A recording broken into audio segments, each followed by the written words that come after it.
It is. Yep, it is. All right, They let's see. emailed me. I didn't. I You just just talked to him, email.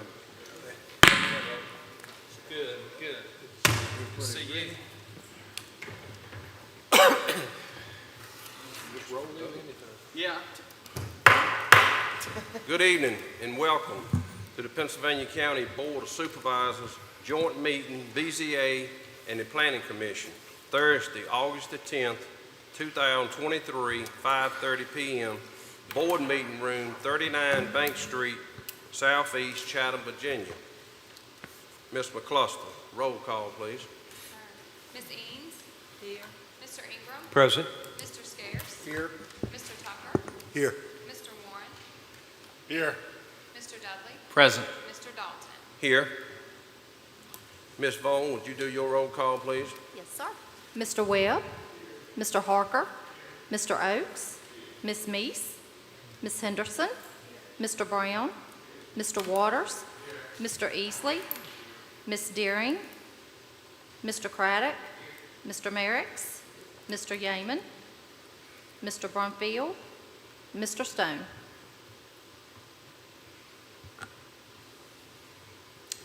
Thank you, Ms. Vaughn.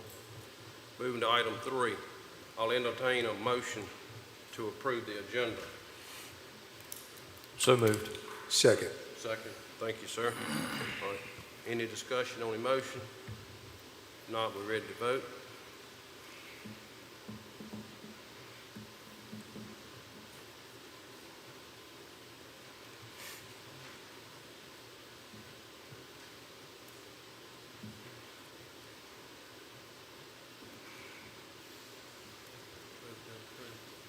Got it, Ms. McCluster?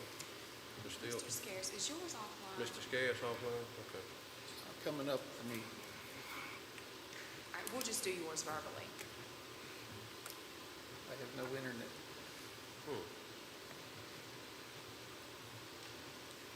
We'll just do yours verbally. Yes. Yes, thank you. Everybody else? Okay. Motion passes unanimous. Thank y'all. Moving to item 4, presentation, zoning ordinance update. The Berkeley Group, Miss Emily Ragsdale.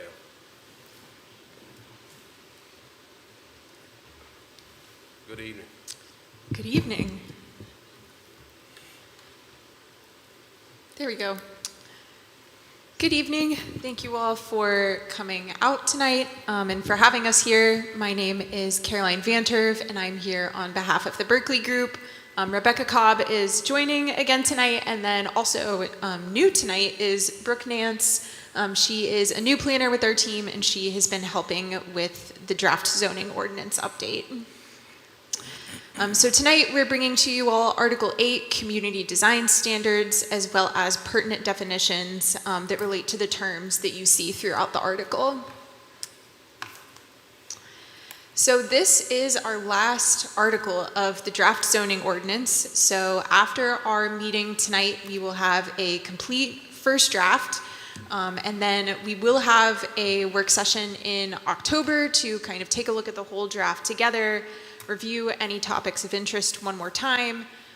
We'll have some different development concepts and images to take a look at. I'll talk about those a little bit more later on. But this is the last article, so after tonight, this is the last big rush of content. And then we'll be moving into the adoption phase, starting with the public open house and draft review either at the end of this year or right after the new year. So we're right on track. So tonight, community design standards. The current zoning ordinance does have some community design standards in place. What we've done is we have consolidated them into one single article and then filled in the gaps where anything is missing, and then refined and updated the standards that are currently in the zoning ordinance. So community design standards, in short, provide regulations and requirements for elements that pertain to the character of development in Pittsylvania County, so how it looks and its aesthetic value. So this includes elements such as lighting, landscaping, signage, fences, parking lot standards, and the like. And the reason you would have community design standards in your zoning ordinance is to promote consistent community aesthetics.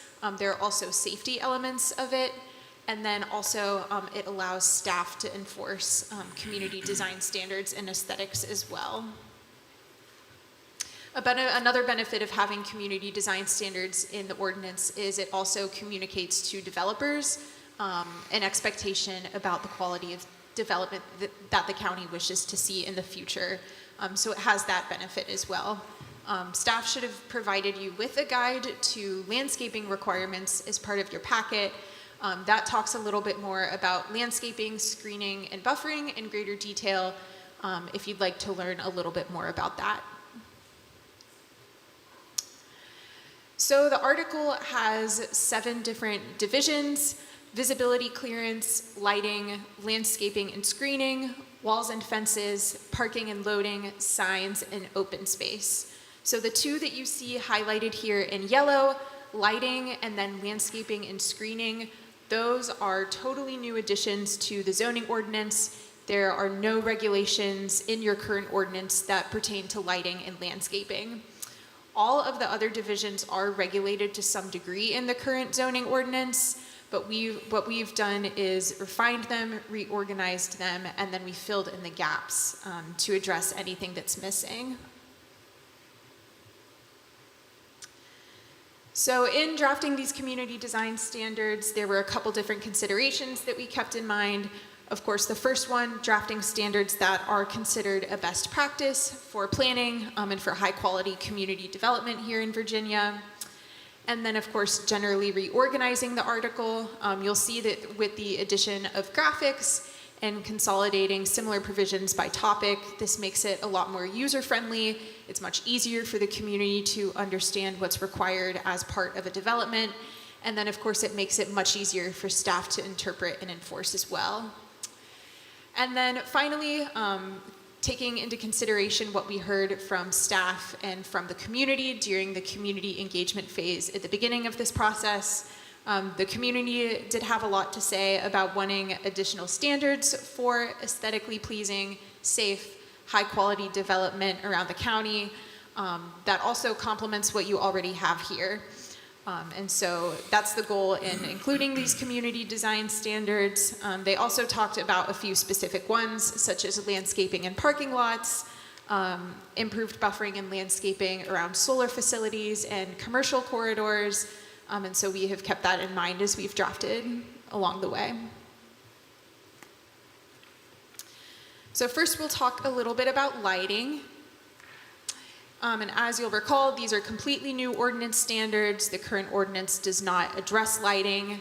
All of the additions we have in this division are based on best practice. They include a purpose and intent statement. So again, why the county is requiring standards for lighting, applicability, so where these standards apply, standards for design, for brightness. You can't, shine your light so it creates a hazard for traffic or is, shining directly on somebody else's house or property.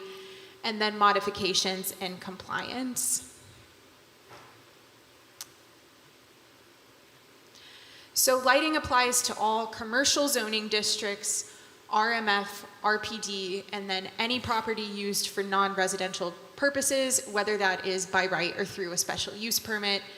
You'll notice that lighting for agricultural uses is exempt, as is lighting for single-family residences and two-family residences. Any lighting that's required by building code or exempt under state or federal law is exempt. Street lighting is exempt. Emergency security field lighting, holiday lighting, so Christmas lights, things like that, that's exempt from the provisions of this ordinance. Construction lighting and then temporary lighting for special use or special event uses all would be exempt. So it's really only applying to commercial, higher density residential, and then any property that's non-residential, regardless of the underlying zoning district. So on the right-hand side of your screen, you'll see an example of a graphic that we included in the draft to hopefully better explain what we mean by shielded versus unshielded lighting. There are different standards that pertain to shielded and unshielded lighting, but in general, the standards are addressing a couple of different topics, including hours of illumination, uniformity, and height. Are there any questions or comments related to lighting standards? All right. Next, we'll move on to landscaping and screening. These are also completely new ordinance standards, and again, we have based them on best practice, and then we also did talk a lot about this with the community during engagement. So again, you have purpose, intent, and applicability, setting the stage for the purpose of the requirements and where they apply, what's exempt, requirements for when a landscape plan is submitted as part of a development proposal, general standards, transitional buffers, which I'll talk more about in a second, landscaping for parking lots, where that's required and what it has to look like, screening and enclosures, and then modifications. So transitional buffers are a pretty big piece of this division, and the purpose of having transitional buffer requirements is to address the use of a buffer yard as something that can be used as a transitional tool between any uses or zoning districts that are conflicting, where one could have greater adverse impacts on the other. The transitional buffer requirement applies to all new development unless otherwise specifically exempted, and transitional buffers are required for uses based on the adjacent zoning district. We've also included provisions that allow the applicant to propose a screening alternative, and that can be approved administratively through staff if certain criteria are met. So you see two tables on your screen. The table up top depicts the 4 different buffer types, A, B, C, and D, and they progress in intensity. So buffer type A would be the least stringent buffer type. This would be required between, for example, multifamily and R1, so not as restrictive, and then gradually moving up B, C to buffer type D. This would have the most requirements, require the most landscaping, and this buffer type would be envisioned for heavy industrial uses as well as utility scale solar. And then as you can see, the table on the bottom table has what buffers are required based on the district of your proposed development and then the adjacent property. So as, for example, take the M2 district, heavy industry, type D buffers would be required pretty much regardless of the adjacent zoning district. Unless the adjacent property is also zoned industrial, then they wouldn't have to buffer. Or if the adjacent property is zoned commercial, then it would be a type C buffer.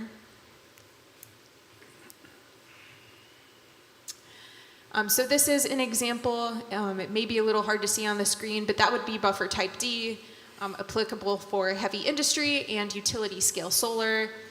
As you can see, the first 2 rows would be staggered plantings of deciduous and evergreen trees to try and provide that robust screening against a solar facility or an industrial use. Shrubs and then evergreen plugs would also be permitted. And then the ordinance kind of outlines the requirements for how wide the buffer has to be, where the plantings can be. We also include standards for minimum tree height at time of planting to ensure that at the time of planting there is some level of screening that's already there and that plants aren't dying right off the bat.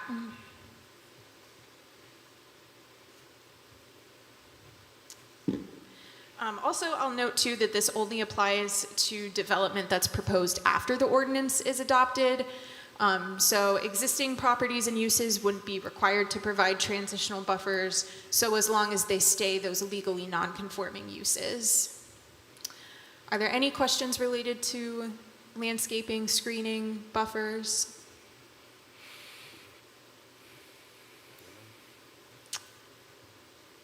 All right. We'll now move on to walls and fences. So the provisions in the walls and fences division will apply to new, reconstructed, or replaced walls in R1, RC1, MHP, RMF, RPD, commercial and industrial, so nearly all residential, commercial and industrial, ag, conservation, and RE would be exempt. Walls and fences for building support or temporary construction, as well as tree protection and soil erosion control fences would be exempt, as well as landscaping berms and any walls or fences at public facilities. And then again, if you have a fence to keep in your livestock, or if you're using it for another agriculture use, that would also be exempt. So a wall or fence can't be located in the public right-of-way. It also can't be located in a manner that prevents access to safety features such as fire hydrants, and it also can't block natural drainage flow or sight lines for vehicles or pedestrians, because then that's creating a safety hazard, and so you can't locate your wall or fence in that manner. You can locate a wall or fence within a setback or a yard. We do have some height limitations, which I'll talk about on the next slide. Two other important things to note here: if a wall or fence is in an easement, a written authorization from the easement holder is required. And then if a wall or fence is included in one of those transitional landscape buffers, it can't disturb plant material or landscaping. So those are also two important requirements. So height, if you have a fence in your front yard, let's say you have a house and then the street and then your fence in between, it's in your front yard, it can be a maximum of 4 foot tall. This prevents someone from building a 10-foot tall fence in their front yard. It's, a safety concern. There's aesthetic concerns related to it. It could block that visibility of traffic and pedestrians. So if it's between the street and the front of your building, 4 feet would be all you get there. And then unless a special use permit is granted, in the residential districts you see here, the maximum height would be 7 feet. Commercial districts 8 feet, and industrial districts 10 feet. The current ordinance does have a minimum fence height of 6 feet for all of the districts. We retained that for commercial and industrial districts, but we did away with that for the residential districts. And then for materials, permitted wood, wrought iron, metal, brick, anything that is quote unquote typical fencing or wall material. Not permitted, anything that's rolled plastic, sheet metal, plywood, waste materials, trash, can't build a fence out of junk. Barbed wire, there are exemptions for it in the ordinance. If you are in agricultural, you could have a barbed wire fence. You could have these materials if they are recycled to resemble permitted materials. Here's an example on this slide of some of the fencing that would be prohibited. As you can see, one of the fences is made with a bunch of different things. One is made with what appears to be trash, showing an example of fences that would be prohibited under the language of this draft zoning ordinance.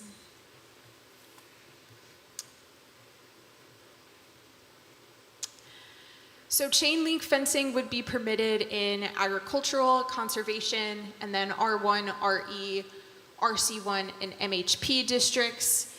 If you have a chain link fence in another residential district or a commercial or industrial districts, it just has to be coated with vinyl. And so the pictures there show the difference between a chain link fence that has that vinyl coating and then a chain link fence without it.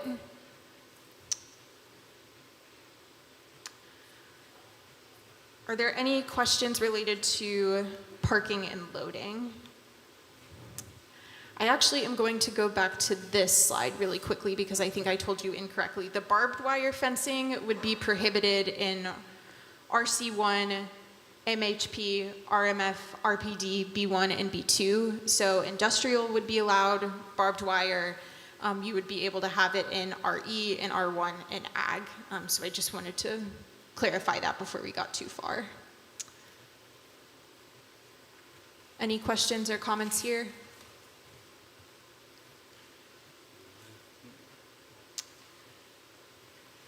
All right, so next we have parking and loading. The current ordinance has parking and loading standards, but they've been edited based on best practices and then reorganized to make them user-friendly and easy to enforce. We've added some clarifying and informative text regarding joint use of space. So what happens if two uses want to share a parking lot, when parking spaces can be reduced, design standards for parking lots, so requiring that parking lots be surfaced, that they be marked, whether that be with a stripe or with a curb, and then maintained depending on the number of spaces within the parking lot. And then we've added some text to address interpreting those requirements. So basically, all parking lots are required to be on the same lot as the principal use or building, except that remote parking lots, so off-site parking lots, can be permitted administratively as long as the distance requirement is met, so the lot can't be further than 600 feet from a use or building. The lot has an existing pedestrian pathway. The lot is established by a recorded covenant or agreement. In the case of shared parking where demand for parking peaks at different times of the day, so one use has a surge in the morning, the other has a surge at night, the required number of parking spaces can be reduced up to 75% if approved administratively, and of course that would be in conjunction with your site plan. So that joint parking is permitted, but those requirements have to be met.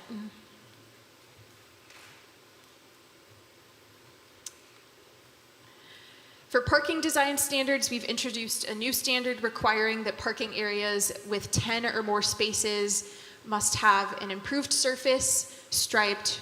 They have to be striped or marked and then maintained. The reason of having that 10 or more space cutoff is so that if you have a home occupation or a local small business that may not have the need or the requirement for 10 or more spaces, then they're not going through the cost and time burden to maintain and stripe and have an improved surface on their parking lot. Parking lots, of course, have to have handicap accessible parking as required by state building code. We've provided some dimensions for individual parking spaces as well as interior drive aisles, so the areas where you're driving to get through the parking lot. If you have a parking area with 10 or more spaces, you're also now required to provide adequate lighting. This is for safety reasons after dark. And then if you've got your parking lot in or adjacent to a residential district, you do have to screen it.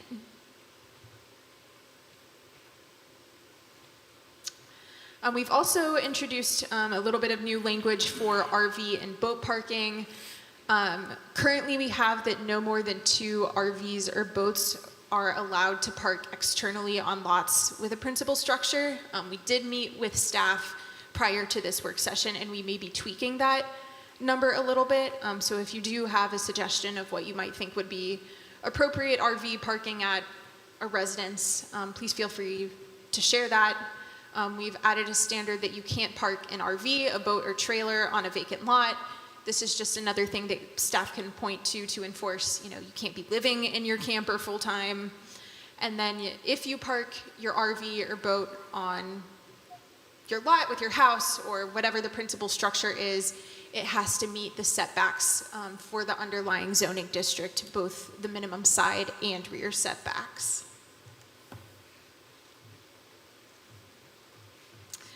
And these parking standards don't apply to marinas or RV and boat storage facilities that are run commercial. Those are defined separately.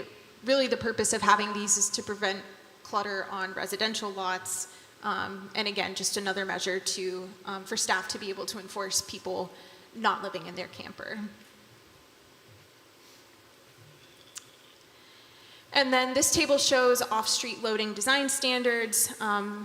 Some of these are in the current ordinance. We have tweaked them to base those standards on the floor area for the uses that typically utilize loading spaces. You'll see here that we have called out some uses specifically: multifamily dwellings, funeral homes, hotel, office, hospital, or similar. These are uses that may require that off-street loading space, but not to the extent that a manufacturing plant or another heavy commercial use would. So we've acknowledged that, called that out separately to remove unnecessary requirements for those uses. Are there any questions or comments related to parking?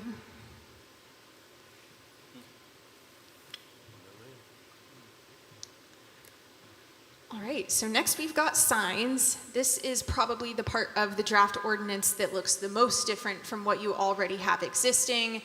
This is because of a Supreme Court case from 2015, Reed versus Town of Gilbert. Essentially, this requires sign regulations to be content neutral.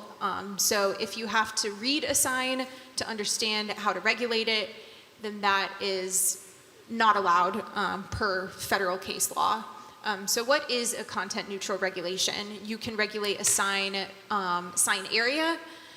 You can regulate based on the overall sign type, so whether it's a window sign, a temporary sign, and you can regulate based on the underlying zoning district.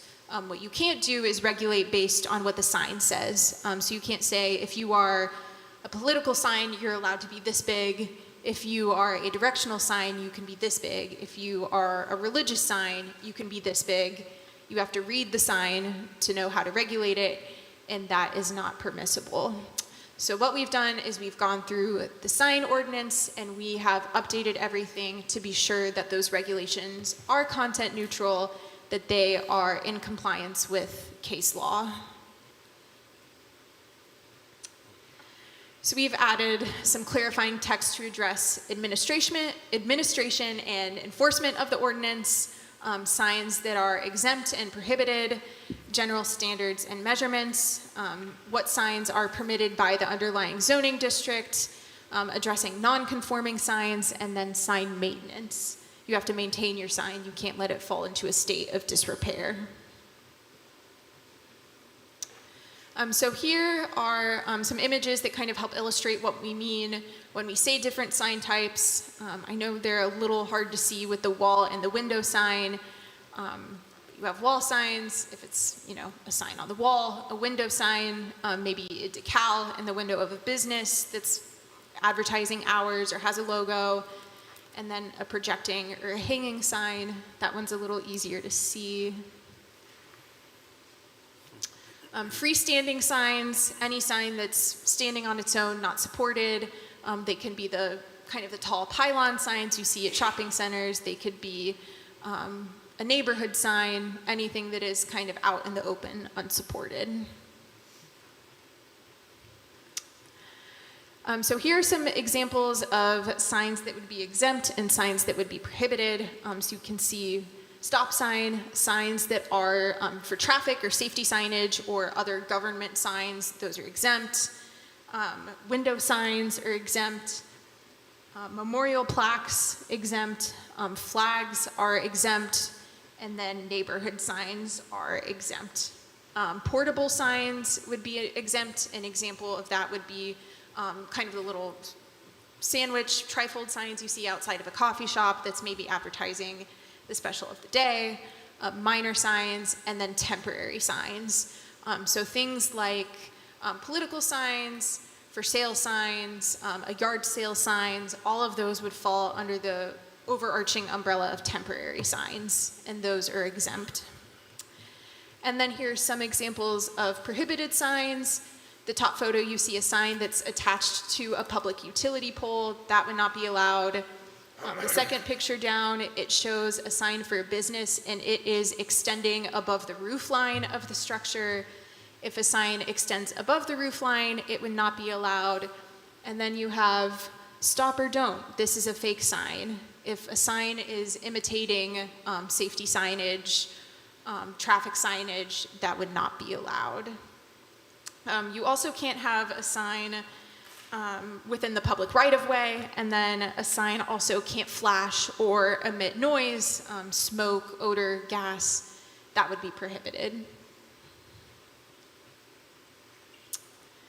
So this table shows dimensional standards for freestanding and wall signs in the agricultural, residential, and conservation districts.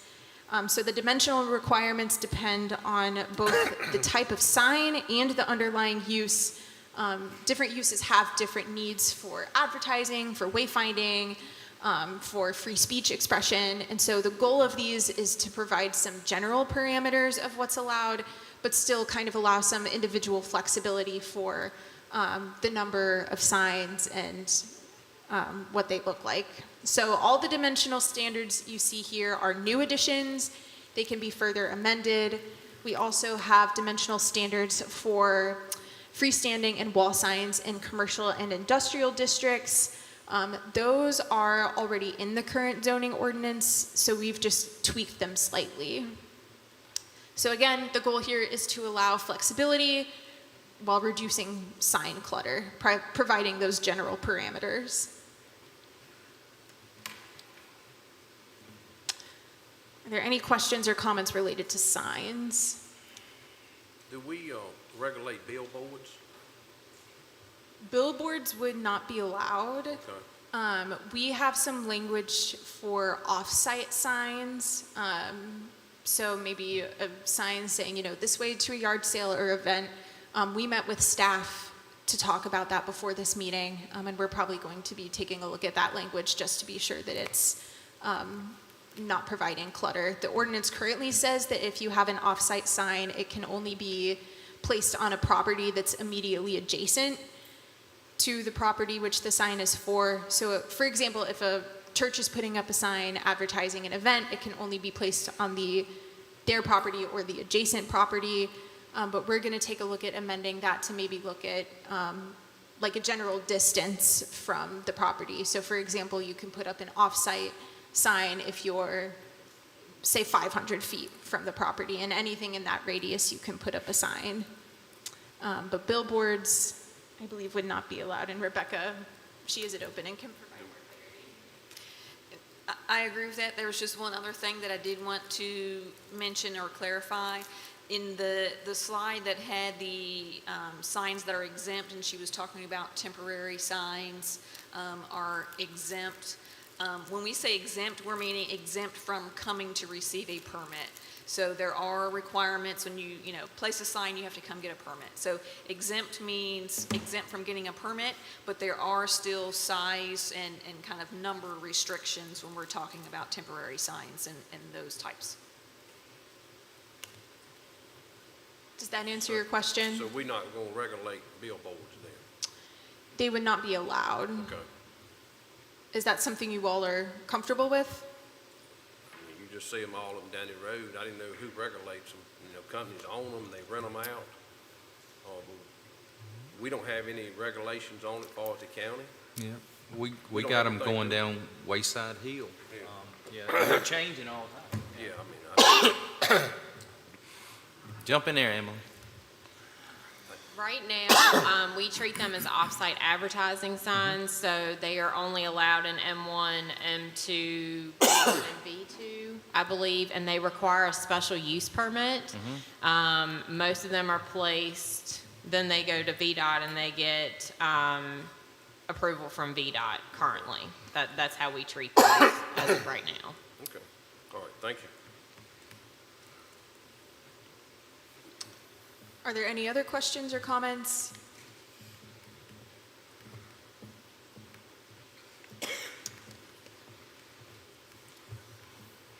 All right, we'll move on to open space. This is the final division in the article. The open space requirements you see, the majority of them are new. The purpose of the standards is intended to ensure that a minimum amount of required open space is provided in new development for the community to use and enjoy. So the goal being that natural resources are preserved, that they can be used as active and passive recreation for the community. You hear a lot about what's called the heat island effect of developed areas. If you have a lot of, development, a lot of paved surface, not a lot of landscaping or trees, that makes it hotter. By providing open space, you're helping reduce that effect. It provides the public with space to meet, space to play, and then it also enhances stormwater management. So the open space requirements apply to all new development within manufactured home parks, multifamily, and RPD. You can see that the amount of open space required varies based on the underlying zoning district. So in manufactured home parks, 30% would be required to be open space, and 10% of the total park area has to be dedicated to recreational use. So this is something that was included in Article 4, district standards, just making sure that manufactured home parks are safe, that they're aesthetically pleasing, that they're taking into consideration environmental needs, needs of the community to recreate, and so we've included that. For multifamily, 25%, and then within that 25%, a minimum of 5,000 square feet for every 2 acres has to be for active or passive recreation, and then 30% of RPD, and then that's also addressed in Article 4. The current ordinance does have an existing requirement for 10% minimum open space for commercial and industrial districts. We have proposed to remove that, in part because we now have introduced setbacks for all sides of the property in those districts, where they were not required on all sides previously, and so we've pulled out that open space requirement there. So here you can see some pictures of what would be counted as open space, natural features, trees, bushes, etc., things that are already there. Passive recreation, so things like gazebos, active recreations, playgrounds, places to play sports, and then required landscaping and buffers, that would count as your open space. For natural features, there is a 50% cap on that. So 50% of your open space can be natural features, but then the other 50% needs to be something else, whether that's recreation, included in your buffer, or one of the pictures you see here, a stormwater management area, a public access easement can be counted as open space, and then if a development has some sort of square or plaza, gathering space, that can be counted as your open space. What's not counted as open space, if you've got more than 50% of natural features, yards of houses, someone can't come to you all and say, all of the homes have front yards, that's the open space. No, they have to have separate open space that's beyond a private yard. A public right-of-way can't be counted as open space, along with utility or private easements, driveways, parking areas, that's not open space. Covered land can't be counted unless it's used for recreation. Outdoor storage and then stormwater management areas can't be counted if they're not designed to act like a site feature. Open space has to be accessible to residents or users of the development. A minimum of 40% of open space shall be contiguous, meaning that 40% kind of has to be all together, and then you can have the other 60% scattered throughout your development, unless it is something like a trail or something that otherwise can be proven to have a benefit to not meet that minimum requirement. And then it must attempt to connect to any existing open space or recreation areas.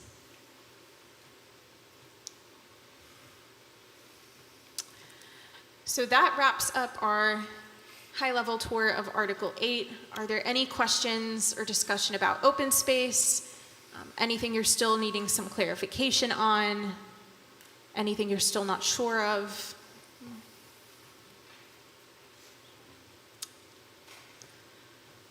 All right. So with that, our next and our final work session will be on October 11th. That's a Wednesday night.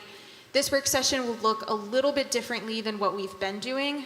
So we'll kind of go quickly high level over the entire ordinance. So all the articles that we've brought to you to date, we'll go over them again as a refresher. You all can feel free to ask questions, get your clarification. Our partners at LPDA, they are a landscape design firm. They have been working to come up with some development concepts.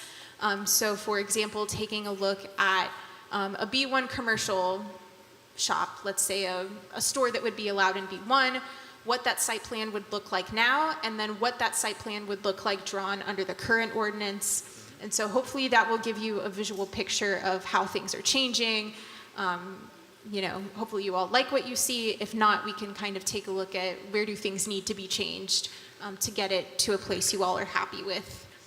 And this will be kind of our last chance to go over the ordinance before it is brought back to the public to review. So if there's anything that you're still concerned about, need clarification on, please be sure to address that in October. We'll also be talking about residential agriculture and business licenses specifically during that work session. We've been working with staff and we'll be bringing it back to you to discuss and make a final decision on. And with that, that concludes our work session. I'm happy to answer any other questions, but if not, that's all we have for you this evening. Any more questions from any board members? I don't have anything. If not, thank you. Thank you. Appreciate it. Thank you for your time. With that, the meeting's adjourned.